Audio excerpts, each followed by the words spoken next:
Hello, guys and gals, and this is a reading from a new series. It's called The Provensen Book of Fairy Tales. Has a nice little dust jacket on it. It says, compiled and illustrated by Alice and Martin Provensen. I guess that's where they get the name. This is a collection of stories by other people. It's a compilation. And we are going to see how far we get in one of these. But first of all, we're going to read the foreword. It's by Random House, New York, and it's copyrighted by... It's not copyright 1971. Okay. We're going to read the foreword first, and then we will continue on. The stories in this book are literary fairy tales, and thus they may seem both familiar and unfamiliar. They are literary fairy tales because they are consciously created pieces of literature. The folk fairy tale is much more ancient, handed along through time, inheritance, and space diffusion. Folk tales are so transformed by many tellings, and no one knows for sure where they begin, or how or why. Certain it is that men and women in every time and every place have tried to impart what is most powerful or complicated or downright funny about the human condition by making up stories to explain the inexplicable. The literary tale borrows shamelessly from the folk tale, but gives it a new twist or dimension. The Dreamer is a story like that. I've heard its parallel told by a famous storyteller who, as a child, heard it from her Irish nurse. But, much as I love that version of the tale, I do delight in the additional satisfaction provided by Catherine Pyle's retelling. She has included a final scene wherein the poor man whose dreams have led him to a treasure lets the sensible tailor know that he has what he has missed by ignoring his own dreams. Many people think of Beauty and the Beast as a folk tale, but it is really a highly polished 18th century French version of Cupid and Psyche, an ancient Greek myth. The Prince and the Goose Girl may sound like a title you know, but this is not quite the Goose Girl remembered from Grimm. In Eleanor Mordaunt's story, she is a heroine brushed by what could be women's liberation. Literary tales are filched from the seething cauldron of folklore, but the best bits and pieces of them are thrown back into the pot to be used and used again. No one can help wondering in what guise the stories in this volume will appear in another 1,000 years. That is by Joan Bodger, Toronto, Canada, July 14th, 1971. Joan Bodger. Thank you, Joan, and this is the table of contents. And we are going to get started with Henry Beston, The Lost Half Hour, excuse me. Okay, it says here, once upon a time there was an old widow woman who had 3 sons. The first 2 were clever enough, but the third, Bobo by name, was little better than a silly. All his mother's scoldings, protests, warnings, and shakings by the collar did him no good whatsoever. Now it came to pass that one morning the Princess Zenza, the ruler of the country, happened to pass by the cottage and heard Bobo being given the scolding of all scoldings. Curious as to the cause of all this bother, the princess drew the rein and summoned Bobo's mother to draw near.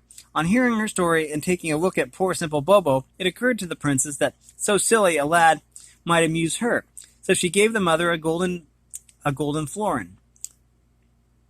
I have no idea what a florin is, but I can Google it sometime. And took Bobo away with her to be her page. You may be sure that it did not take the wise folk of the castle long to discover how simple a simpleton had arrived.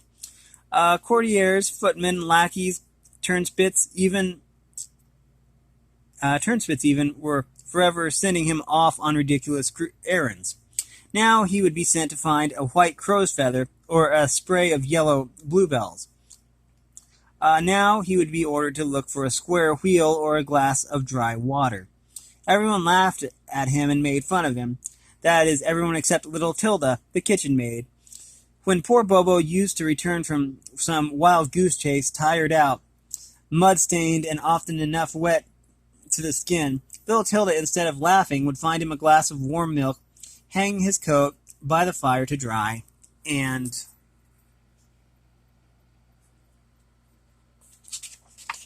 wow, there's a lot of text here. Cool. And tell him not to be such a simpleton again. Thus, after a while, Bobo learned to ask Tilda's advice before going away on a wild goose chase, and was in this way saved from many a jest. Tilda, the kitchen maid, was as sweet and pretty as she was kind and good. She was said to be the daughter of a beggar woman who had come to the castle one day asking for help. On a pleasant midsummer morning, when Bobo had been nearly a year at the castle, Prince Zenza overslept half an hour and did not come down to breakfast at the usual time. When she did rise, she found her court waiting for her in the castle gardens. As she came down the stairs of the garden terrace, the princess looked up at the castle clock to see how late she was, and said to her lady-in-waiting, "Dear me, why, I've lost half an hour this morning." At these words, Bobo, who was in attendance, pricked up his ears and said, "Please, your highness, perhaps I can find it." At this idea of finding a lost half hour, the princess laughed, and found herself echoed by the company. "Shall we send Bobo in search of the lost half hour?" said the princess to the courtiers. "Yes, yes," cried the courtiers. "Bobo shall look for the lost half hour." "I'll give him a horse," said one. "I'll give him my old hat," said another. "He can have my old sword I broke last week," said still another. And so, in less time than it takes to tell about it, poor simpleton Bobo was made ready for his journey. Before he left the castle, Bobo went to the kitchen to say goodbye to Tilda. "What, off again?" said the little kitchen maid. "Where are you going now?" "The princess has lost a half hour, and I'm going in search of it," said Bobo, proudly, as he told how the princess herself had commanded him to seek the half hour through the world, and promised to bring Tilda a splendid present when he returned. The good kitchen maid said little, for she feared lest some misadventure overtake the poor simpleton. But when the chief cook was not looking, she tucked a fresh currant bun into Bobo's pocket, and wished him the best of good fortune. So Bobo went to the castle gate and mounted his horse, which stumbled and was blind in one eye. "Goodbye, Bobo," cried the assembled courtiers, who were almost beside themselves with laughter. "Don't fail to bring back the lost half hour." So Bobo rode over the hills and far away. Every now and then he would stop a passer-by and ask him if he had seen a lost half hour. The first person whom he thus questioned was an old woman who was wandering down the road that leads from the kingdom of the east to the kingdom of the west. "A lost half hour?" said the old woman. "I've lost something much more serious. I've lost my reputation. You haven't seen a lost reputation lying around here, have you?" It was very dignified and wore tortoiseshell glasses.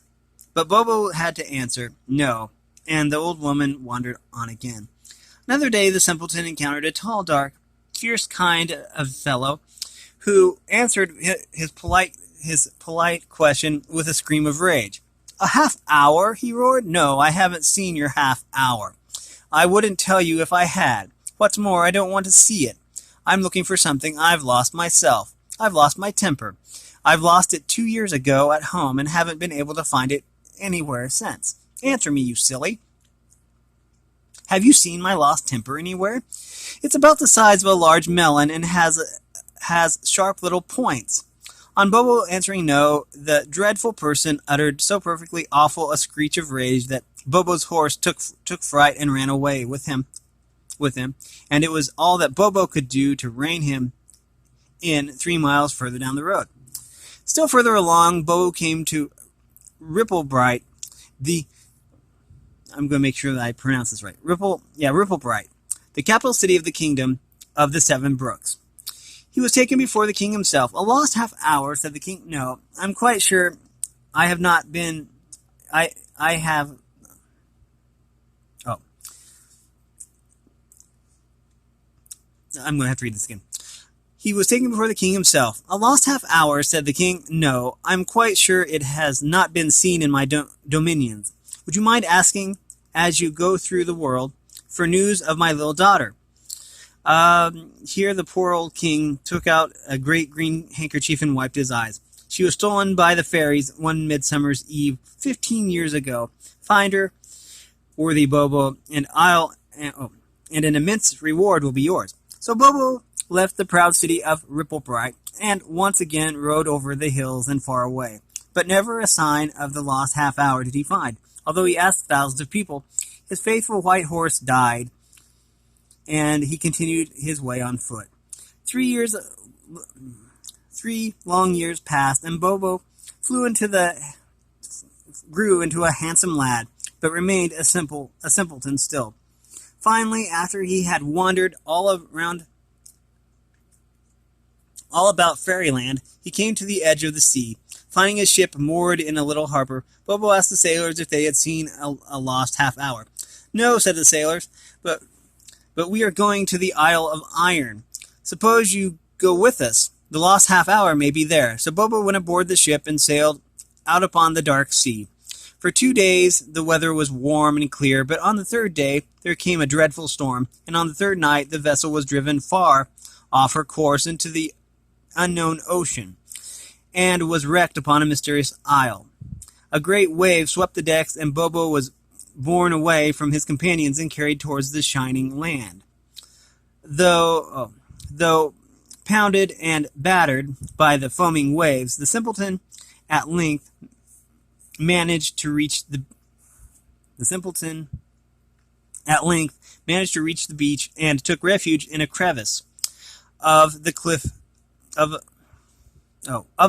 during the stormy night.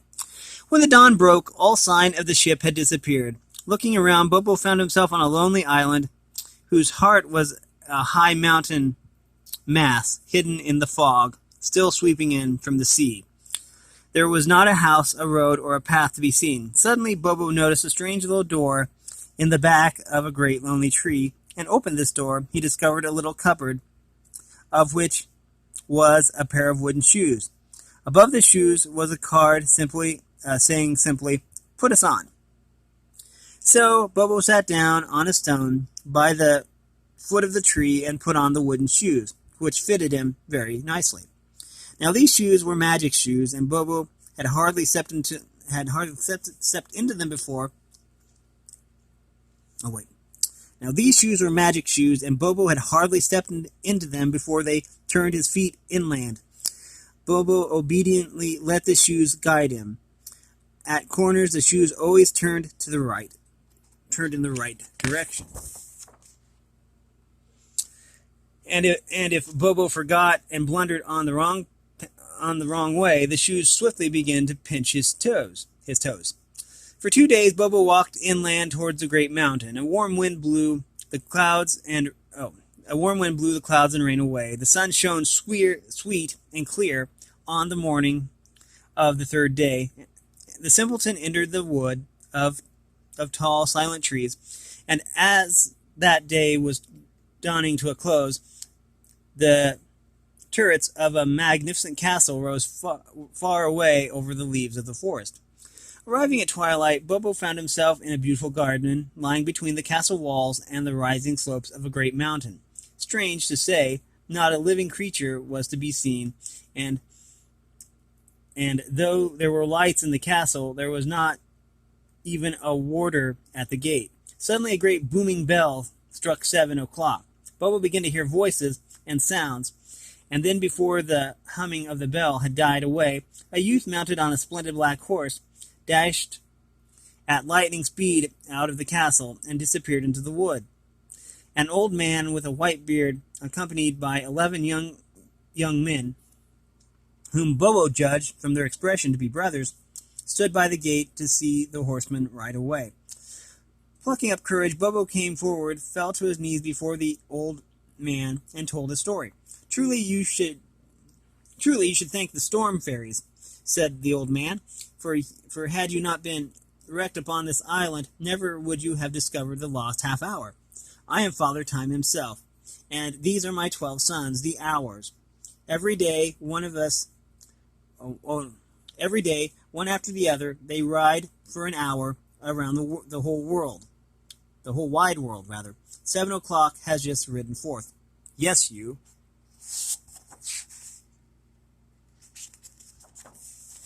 Oh, wow, there's still a lot to read here. Yes, you shall have the lost half hour, but you must look after my son's horses for the space of a whole year.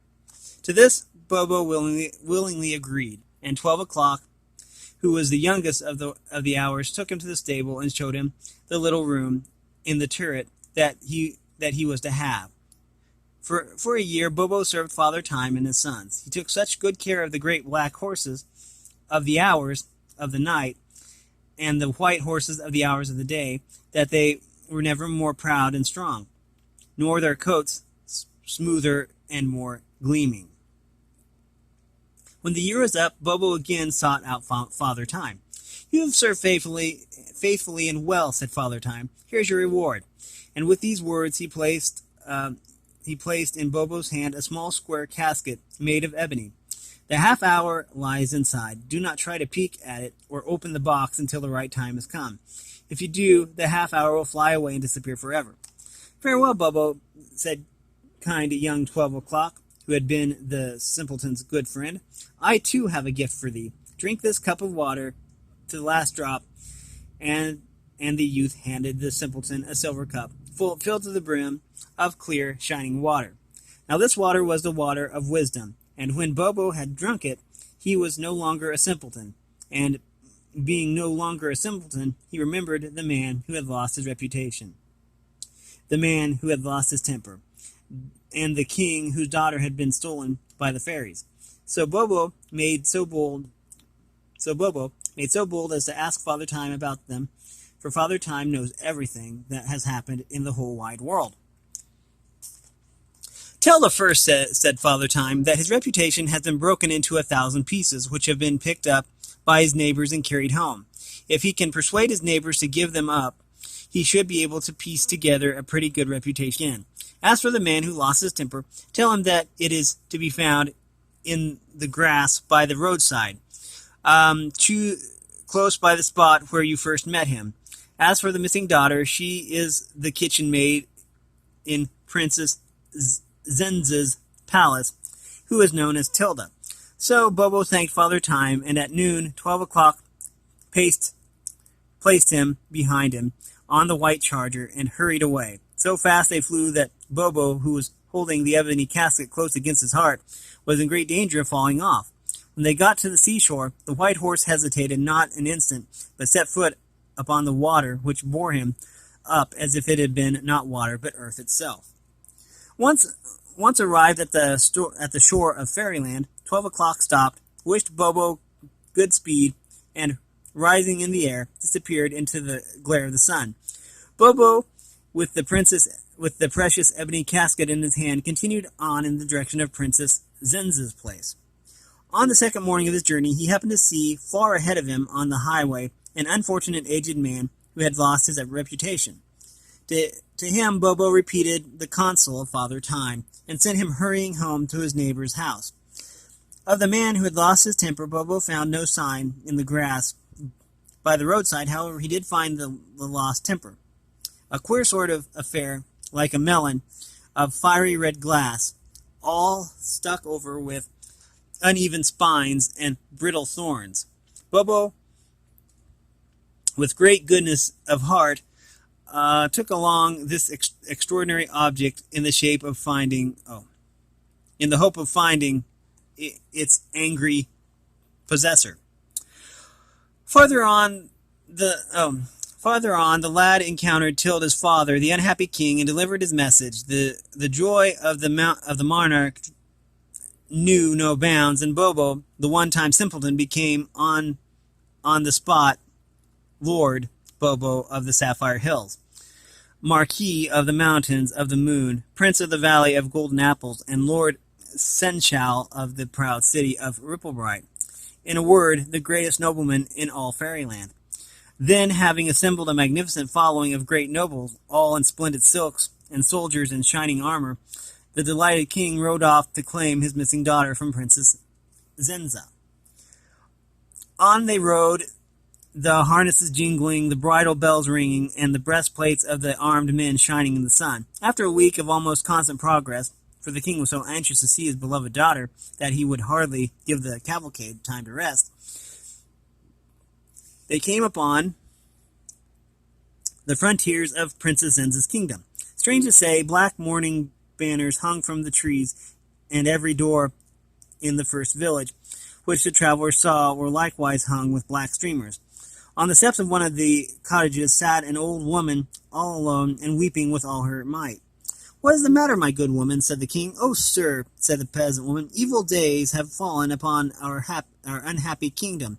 3 days ago a terrible dragon alighted in the gardens of the palace and sent word to Princess Zenza that if within 3 days she did not provide him with someone brave enough to go home with him and cook his meals and keep his cavern tidy, he would burn our fields with his fiery breath. Yet who, I ask you, would be housekeeping for a dragon? Suppose he didn't like the puddings you made for him. Why, he might eat you up.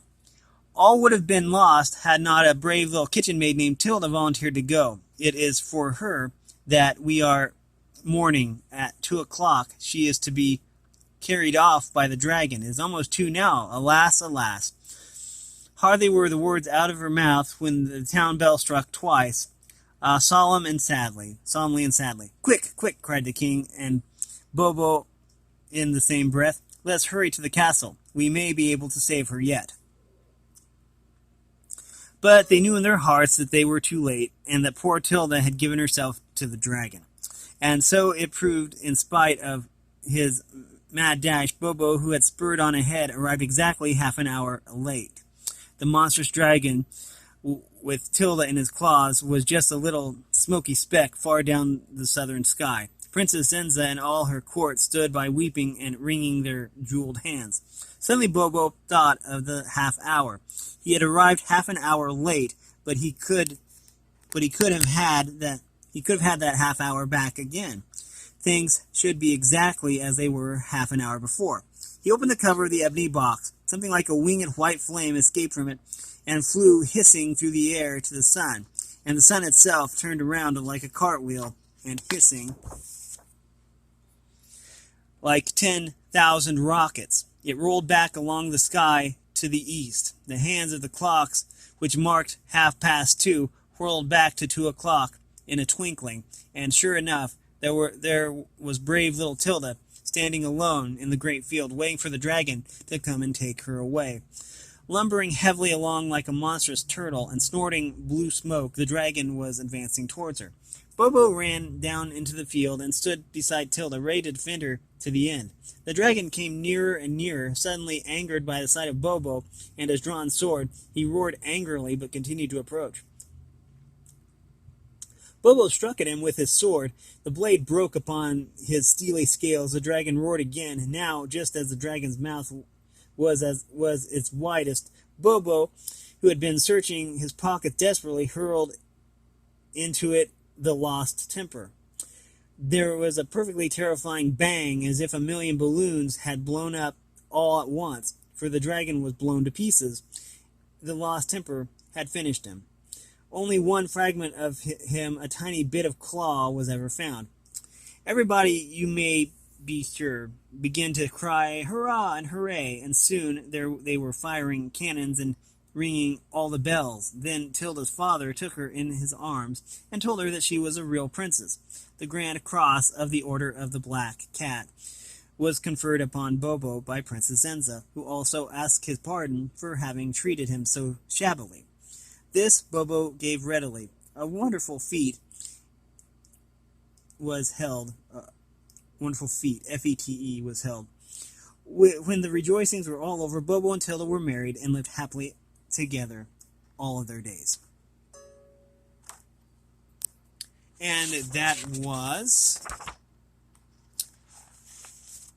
let me find it, The Lost Half Hour by Henry Beston. The Lost Half Hour by Henry Beston. And we've been reading from the Provensen Book of Fairy Tales.